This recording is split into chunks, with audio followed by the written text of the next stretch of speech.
చింతమనేని చేతగాని తనానికి దిగజారుడు తనానికి ఈ కేసు నిదర్శనం. అతను అతను అతని అక్రమాలను నేను బయట పెడుతున్నాననే ఉద్దేశంతో ఆ అక్రమాలు పార్టీ దృష్టికి వెళ్తే అతని రాజకీయ భవిష్యత్తు మనుగడ ప్రశ్నార్థకమయ్యే పరిస్థితి వచ్చిన నేపథ్యంలో అతని యొక్క అక్రమాల నుండి బయటపడటం కోసం నేను మాట్లాడిన వీడియోని ప్రెస్ మీట్లో నేను చెప్పింది వేరే వాళ్ళకి సంబంధించింది నేను మాట్లాడితే అతనికి అన్వయించుకుని అతని అక్రమాల దందా నుండి బయటపడటానికి ఈ రోజు ఈ కేసు నా మీద పెట్టించడం జరిగింది. నిజానికి విజువల్స్ అన్నీ కూడా ఉన్నాయి, హల్చల్ చేస్తున్నాయి మీడియాలో. నా ఇంటి మీదకి అతను వచ్చి దొమ్మి చేస్తే నా మీద కేసు కట్టడం అనేది చూస్తే పోలీసుల యొక్క అచేతనమైన స్థితి, చేతగాని తను తేట తెల్లం అవుతుంది. ఈరోజు ఎవరైతే ముద్దాయి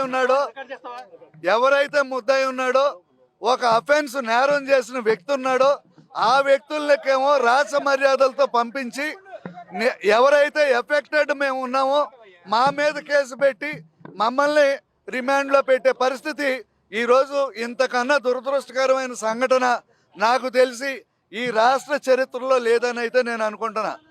నేను ఇబ్బంది పడ్డాను, నా వల్ల పోలీసు సాక్షిగా వాళ్ళు ఉండగా నా ఇంటిలోనికి అక్రమంగా ప్రవేశించి నన్ను నా కుటుంబాన్ని అంతం చేయాలనే ఏకైక లక్ష్యంతో ప్రొక్లైనర్లు, డంపర్లు, మారణాయుధాలతో నా ఇంటి మీద దాడి చేస్తే అతన్ని వదిలేసి అతన్ని రాచ మర్యాదలతో ఇంటికి పంపించి సిగ్గులు వదిలేసి అతన్ని పలకరించే పరిస్థితులు, అతన్ని ఏదో ఆకాశానికి ఎత్తే పరిస్థితి చేస్తున్నామంటే ప్రజాస్వామ్యం ఎంత దిగజారిపోయిందో ఈ సమాజంలో మనం అర్థం చేసుకోవచ్చు.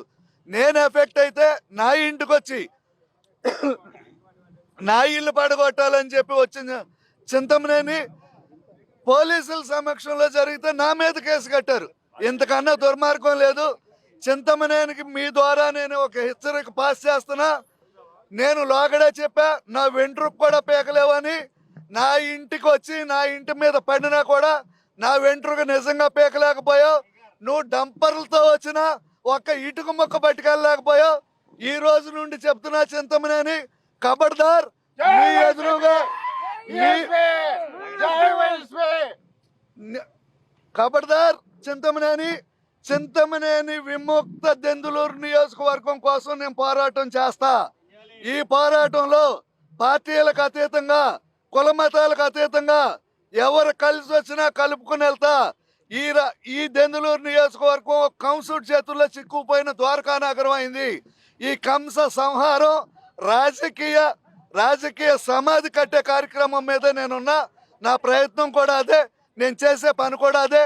ఇతను చేస్తున్న అక్రమాలు, దౌర్జన్యాలు అన్నీ మీకు నేను ప్రెస్ సోదరులకు మాట ఇచ్చిన ప్రకారం ప్రతి నెల ఆధారాలతో మీ ముందుకు వచ్చి ఇతను బతుకు బట్టబయలు చేయటమే నా యొక్క కార్యక్రమం, నా యొక్క ఎజెండా.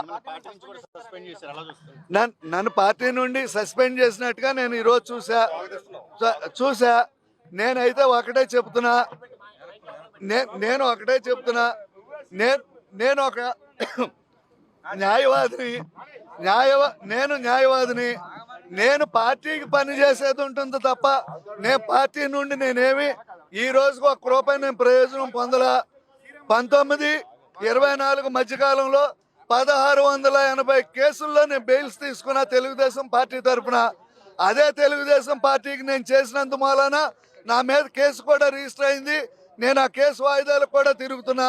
నేను పట్టాభి గారి కేసులకు కానీ, యువగాళం కేసుల్లో కానీ, చంద్రబాబు గారి అంగళ్ళ కేసులకు కూడా నేను ఒక్కనే అటెండ్ అయ్యా.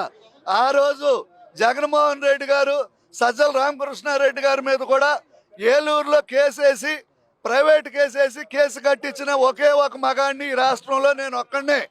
నేను ఎందుకేసా? నాకు జగన్మోహన్ రెడ్డి గారి మీదో, సజ్జల రామకృష్ణారెడ్డి గారి మీదో నాకు వ్యక్తిగతమైన వైరం ఏమీ లేదు. ఆ పార్టీ పాలసీ మీద వేసా. ఆ రోజు మీ తరపున పనిచేసిన రోజునేమో మహావీర చక్ర బిరుదం ఇచ్చి లీగల్ సెల్ ఉపాధ్యక్షుడు అన్నారు. ఈరోజు ఇక్కడ జరుగుతున్న అక్రమాలని, దండాలని నేను క్వశ్చన్ చేస్తే ఈరోజు నువ్వు అసలు మా పార్టీకి పనికిరావు అన్నారు. దాని మీద మీరందరూ మీ ద్వారా నేను ఈ సమాజంలోని ప్రజలకు కూడా నేను విజ్ఞప్తి చేస్తున్నా. నేను చేసేది ఏంటంటే, నేను తెలుగుదేశం పార్టీ నుండి ఒక్క రూపాయి నేను తీసుకోవాలా. నేను చేసిన ప్రతి కేసుకి అయిన ఖర్చులు కూడా నా సొంత డబ్బులతో చేశా. నాకు ఒకే ఒకటి ఖర్చు పెట్టింది ఏంటంటే, నేను అంగళ్ళలో మదనపల్లికి వెళ్ళినప్పుడు ఒక్క ఫ్లైట్ టికెట్ ఒకటి పెట్టారు తప్ప పార్టీ నుండి నేను ఒక్క రూపాయి తీసుకోవాలా. నేను ఈ పార్టీ కోసం ఆ పార్టీ కోసం కష్టపడ్డా, చేశా. ఈరోజు నా అవసరం లేదనే భావం ఉంటుంది పార్టీకి. నన్ను సస్పెండ్ చేసి ఉండొచ్చు. మాకేముంటుంది, లాయర్గా మాకు తగ్గితే ఒక క్లయింట్ తగ్గుతాడు, ఇంకో క్లయింట్ వస్తాడు. మా వృత్తి మాకుంది, మేము వృత్తి చేస్తున్నాం. నేను రాజకీయం చేయలా, రాజకీయ పదవులు అడగలా, నేనేమి పదవులు పొందలా. కనీసం ఒక్క రూపాయి నేను ఫీజు పొందకుండా నేను పార్టీకి సేవ చేశా, నిస్వార్థంగా చేశా, నిజాయితీగా చేశా. సరే, నా యొక్క నిజాయితీని గుర్తించి కనీసం సస్పెండ్ చేశామని చెప్పే టైంలో అన్న, ఇదిగో ఇతని వల్ల పార్టీకి మేము ఈ విధంగా సేవ చేయించుకున్నాము అనే కృతజ్ఞత ఏదన్నా చెప్పుంటే నేను సంతోషించేవాడిని. ఆ కృతజ్ఞతా భావం కూడా లేకుండా నన్ను సస్పెండ్ చేసి మాకేముంటుందండి, ఓ మెంబర్షిప్ ఉంది, మెంబర్షిప్ రద్దు అవుతుంది. ఇంకా ఫ్రీ బర్డ్స్. నేను ఇంకా విచ్చలవిడిగా ఈ దెందులూరు ఎమ్మెల్యే దందా బయట పెట్టి ఈడి యొక్క అక్రమార్జన లోగుట్టులన్నీ బయటికి తీసుకొచ్చి ఈ దెందులూరు నియోజకవర్గానికి పట్టిన చీడ పేడ విరగడ చేస్తా.